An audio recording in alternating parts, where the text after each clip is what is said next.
So yun po guys, and magandang araw po ulit sa lahat. So another topic po yung pag-uusapan po natin sa video po na ito.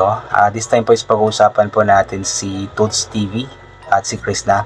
Kasi I believe kahapon po June 18 is na dito na nga po si Toots TV sa Davao City para magkasama-sama sila ng buong PB team. Although hindi pa nakarating si Sir Paul, I believe sa June 20 pa po yata babalik si Sir Paul dito sa Davao. Yun po yung sabi niya sa vlog po niya. So ang nandito lamang po sa Davao ngayon sila Toots, sila Renz, sila JR, sila Mastering Ring at ang PB Team Davao.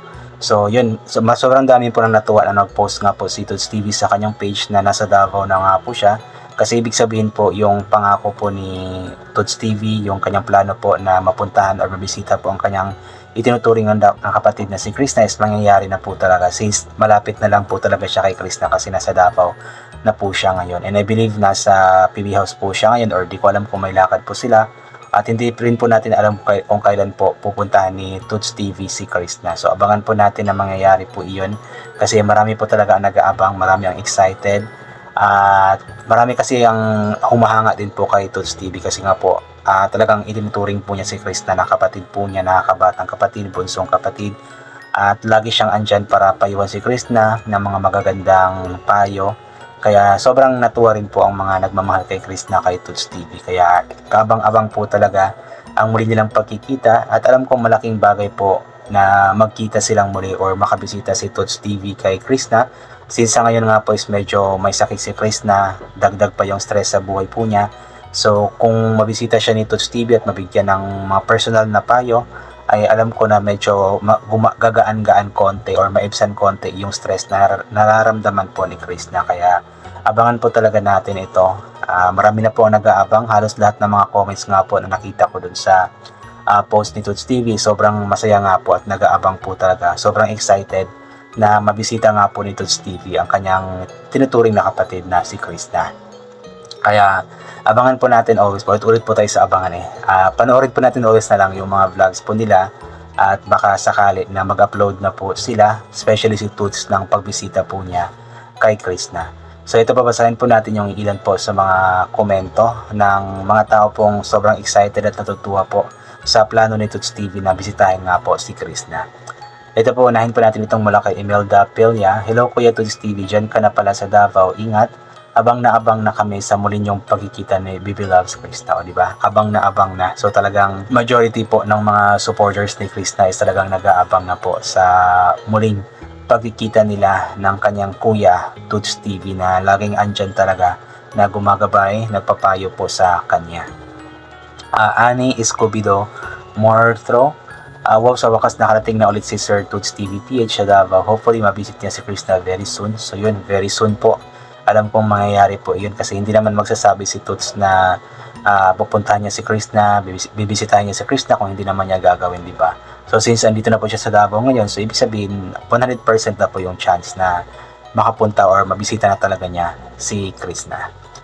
Linda Leonardo, Sir Toots, ingat ka sa biyahe. Sana mapasyalan mo si kapatid mong si Krishna para marami kayong mapapasaya. O naman po, sobrang marami talaga ang matutuwa at mapapasaya nila kung sakaling muli silang magkasama, muli silang magkita, muli silang mag-vlog na magkasama. So talagang alam kong marami po ang mapapasaya. Maging ako ay sobrang magiging masaya rin po. Kasi inabangan po natin ito mga ilang months din ba silang hindi nagkita? Mga April, May, June. Mga 3 months din po yata. 2 to 3 months po yata. Parang ganoon. So kaabang-abang po talaga. Lelebet Tuyak Patuga. Hi Sir Toots, welcome back sa Davao. Puntahan mo agad si kapatid mong si Krishna. Agad-agad. Anyway, yun nga. Siguro kung hindi busy sila, yung PB team, si Toots, baka mapuntahan agad. So abangan na lamang po natin yung nila. Pero at least diba nakakatuwa lang kasi isa sa plano ni Toots or nasa itinerary ni Toots yung puntahan nga po, bisitahin nga po ang kanyang kapatid na si Krishna. Joanna Apil, wow, safe travel Sir Toots. Masaya kaming malaman na mag-meet kayo ng kapatid mong si Krishna Ines. So nga po, nung dati pa lang laging sinasabi ni Toots, diba, na magkikita rin sila soon, ganito, ganyan, hanggang sa, yun nga, sa dating vlog po niya, sabi po niya talagang pupuntahan niya si Krishna, bibisitahin niya si Krishna pagdating niya dito sa Davao. So talagang mangyayari na po yan. Nakakatuwa para sa ating mga viewers po yun, na mag-meet po silang muli. Allen Roquina, back to Davao again, Sir Toots. Thank you, Lord, for the safe travel. Alapit nang magkita ang magkuya. Ingat palagi, God bless. Yan po, nagpapasalamat po tayo sa safe travel po ni Toots at ng iba pong PB team members pag nakarating sila ng maayos dito sa Davao ng ligtas. So, thanks God for that. And hoping na sana maging safety din po ang pagbalik nila Sir Paul dito sa Davao at si Onjay kung sakaling magkakasama sila ni Sir Paul. So, abangan po natin yon. So, hoping na maging ligtas din po ang kanilang pagbalik dito. Aida Ortiga or Datiles, ayan. Hi Jason Toots, nasa Davao ka na ulit. Sana tuparin mo yung pangakong bibisitahin mo ang kapatid mo na si Krista. O naman po, inulit ko nga po, hindi naman siguro magsasabi si Toots ng pupuntahan niya si Krista kung hindi naman niya tutuparin, di ba? So, since andito na siya ngayon sa Davao, so napakalapit na lamang po. Mga ilang oras na lang yung biyahe ay magkikita na po sila. Kaya abangan po natin iyan. Limran Anyelid, ingat Sir Toots, excited na kami magkita kayo kapatid mo, Bibi loves namin. Hanga-hanga ako sa iyo, napakabait mo kuya sa kanya. God bless. Send message YT sang reactor, sikat pala kapatid mo. Bibi loves FV, Sokmed, YouTube, TikTok, kahit siya lagi pinag-uusapan. Hope one day ma-discover talent scout na maging artista model kasi magaling naman, tolis, maganda, matangkad. Vivian Velez Meluya, audition PPP. Yeah. Sabi ni ma'am dito is sana may maka-discover daw po kay Chris na talent scout. Si Krista naman kasi is parang nabanggit po niya dati na parang ayaw po niyang pumasok sa showbiz or ayaw po niya sa PBB ganito ganyan. So masaya na po siya na nakakapag-vlog po siya sa kanilang bukid kasama ang kanyang pamilya, ganoon. Pero kung sakali man na mabigyan ng pagkakataon na may maka-discover sa kanya, so maganda rin po yun para mas lalo siyang sisikat kasi maging model siya, makita siya sa buong Pilipinas, sa buong mundo, di ba? Lizelle De Liva, nasa Davao na si Sir Toots, ang kapatid ni Chris, na sana mapasyalan mo si Chris at maganda makapasyal ka sa lupa niya. Maganda doon, maraming halaman. Nako, panigurado akong hihingalin si Toots kung sakaling sasama siya sa pag-akyat doon sa bukid nila Chris na talaga, yung sa bukid talaga ng kanyang mga magulang. Kung sasama siya doon, panigurado kung hihingalin siya sa sobrang tarik, sa sobrang layo po noon.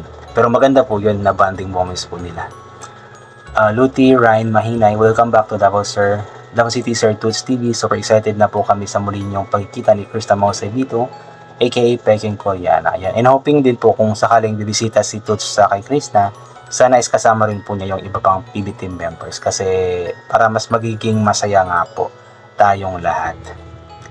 Sheila Flores, good afternoon Toots, welcome back Davao. Excited na ang lahat, masaya ako kasi andyan ka na sa isang kapatid para puntahan.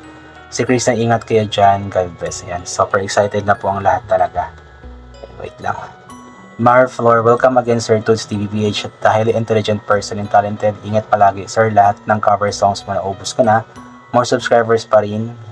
YouTube, thank you for being a good person to Krista Mausebito for the friendship. Love you all, BB team, especially kay Sir Paul, Joseph Tisalona, Pugong Biyahero. Di ba? May nabanggit dito na lahat daw po ng cover songs ni Sir Toots is naubos na nga po daw niya. So hindi ko pa po napanood kahit isang beses po yung mga cover songs ni Sir Toots, pero may dumaan po dati sa news feed ko sa YouTube, kaso hindi ko siya na-click, so siguro tignan ko mamaya kasi na-curious din po ako since mahilig din po ako sa music kasi. Nelia De La Cruz, hello po Sir Toots, maraming nag-aabang ng pagdalaw mo sa aming Baby Love Chris na para man lang mabawasan ang stress niya. May sakit siya, nakakaawa naman. Love namin kayong dalawa from Bostos, Bulacan. Yun nga po, kung sakaling mapunta nga po or matuloy nga po ang pagbisita ni Toots kay Krista, kahit pa paano is mabawasan nga po konti yung stress na nararamdaman ni Krista. At yun po, I think hanggang dito na lamang po muna ito. Abangan po natin yung pagkikita po nila. So God bless po and bye for now po.